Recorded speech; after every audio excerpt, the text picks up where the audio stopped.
throughout the game, penalty killing or taking advantage of the man-up EMO offensive side?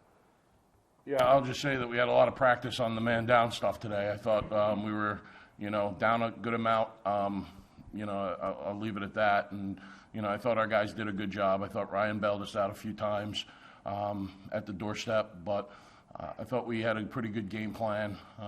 We didn't shut anybody off or do anything like that, but we just wanted to play tight and let Ryan see the ball, and I thought we were successful for the most part. But it's tough when you play that much man down. I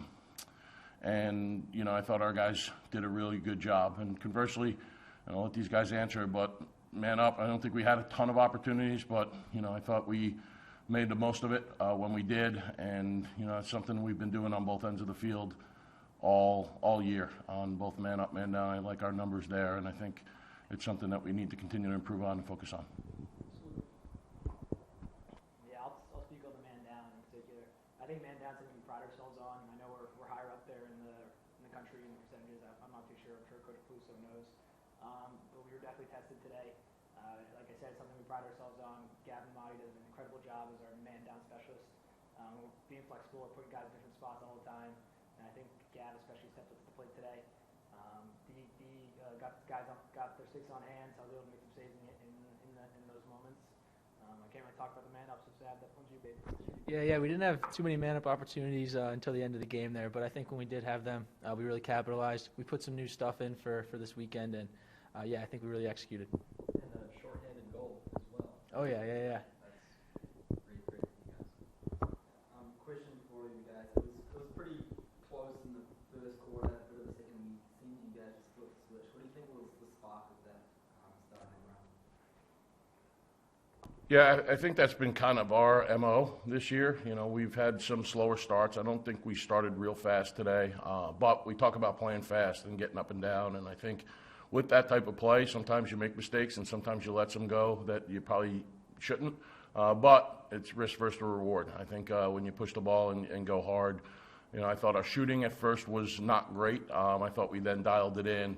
And, they have a hell of a goalkeeper, and I thought he did a great job. And, when we started switching up our planes and shooting a little bit smarter, things started to drop for us. And that's obviously something that we need to continue to focus on as we prepare for tomorrow against a very, very talented goalie at Dickinson.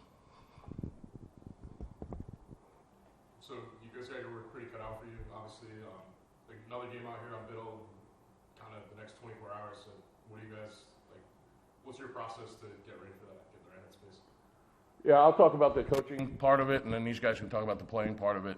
For us, it's about, turning around quick, getting a rest. We have a few less hours to prepare, and rest than obviously Dickinson had, but that's the benefit of being a host. And we'll get a good night's sleep, we'll get some rest, we'll start planning, and we'll start kind of focusing. One of the things this group has done really good is move to the next. Whether that's a tough play or a good play, let's just move to the next. And we're happy to be advancing for sure. That was the goal.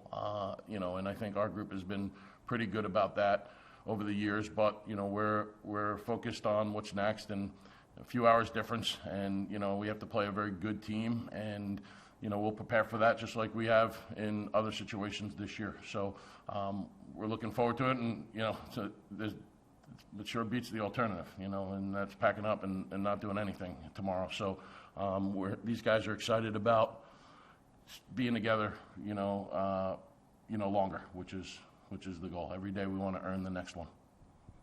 Guys. Yeah, what's it like for you guys as athletes to prepare in less than 24 hours to be playing again? What's that turnaround like? Yeah, it's been a while for me since I've had to do that. Transferred in this year as a grad transfer. Thanks, Coach.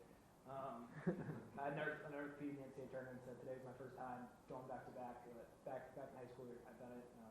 I think we're a very disciplined group, very athletic, bunch of good guys. We're deep all around. I think we're no stranger to any adversity. I think we'll be ready mentally, physically, emotionally. Yeah, we had a strong week of practice this week, going hard 2 days back-to-back early on in the week to kind of get prepared for it. And I think everybody just needs to rest up a little bit. And, we've played Dickinson before, twice last year, once this year, so we're ready for them. Just to almost follow up on that, obviously you played them earlier on in the season.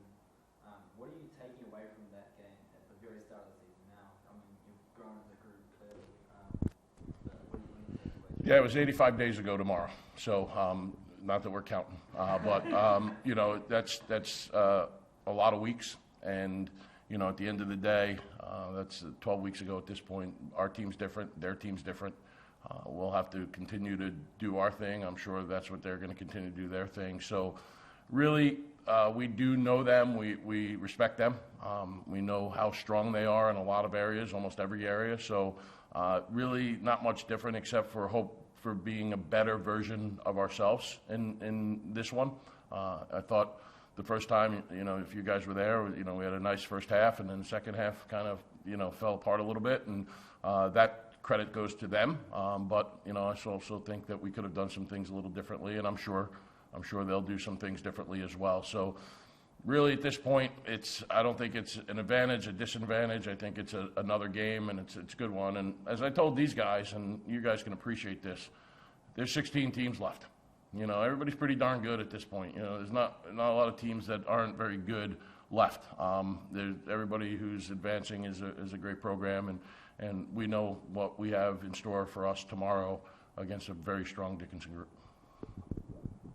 One more question. Could you comment on the experience you had with the face-off today, facing an All-American, and what it's going to look like facing off against McKee, the starting face-off guy? What you guys had to deal with, despite coming out with a big margin on the scoreboard, a lot of trouble at the face-off. What does it look like today? What does it look like tomorrow? Yeah, I mean, listen, 28 and 13 for them were our special players.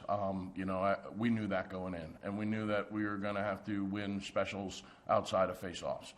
One of the guys we gave a game ball to just in the locker room was Will Giarusso. Will didn't win a lot of face-offs, but he competed, and he kept that ball live and made them earn a little bit more. And if we have to be in that situation tomorrow, we'll do that. What I didn't love early is jumping and getting penalties. I just feel like that's an easy out. It's funny, they called the conduct after one of our goals and gave them possession. I said, you just took a face-off win from the kid. And it wasn't a time-served thing. I said, you just kind of screwed that kid because he was just going to win another face-off. But so it really didn't hurt us. But obviously we don't want to get those conduct fouls. But we were doing whatever we could to compete. And that's one thing about our group. They're competitors, they're grinders, and Ryan had mentioned it. They're athletic. We'll hope to mix it up. We'll do different things. If you look at our bench, there's no secret. Every guy has tape on their stick to face off. And we told them to do that on Tuesday. Every single field player, except for goalies and some attackmen that we don't want ever getting in that position. But every field player besides those guys are face-off guys and face-off options. We used different guys today than we've really used all year. So all hands on deck, I guess, is the approach. And it is an important part of the game. We haven't been excellent at that throughout the year. I think in conference we've been great, but out of conference it's a challenge, and we'll continue to kind of plug away and do whatever we can to level the playing ground. AJ, your offense, we kind of hit on the defense a little bit with Ryan. Your offense is one of the best in the country, and you today with 5 goals. What is it about your group as a whole that just allows you to get up and down so easily? Yeah, so, I think it really starts with our D middies and LSMs. Like, they're so good at pushing transition that we really get so many goals in transition that really help us, get these 20-goal games. But our offensive unit as a whole, our starting 6, just has such good chemistry that we've developed throughout the season. And, I think just us all being such tight friends and playing together so long, it's really been working out.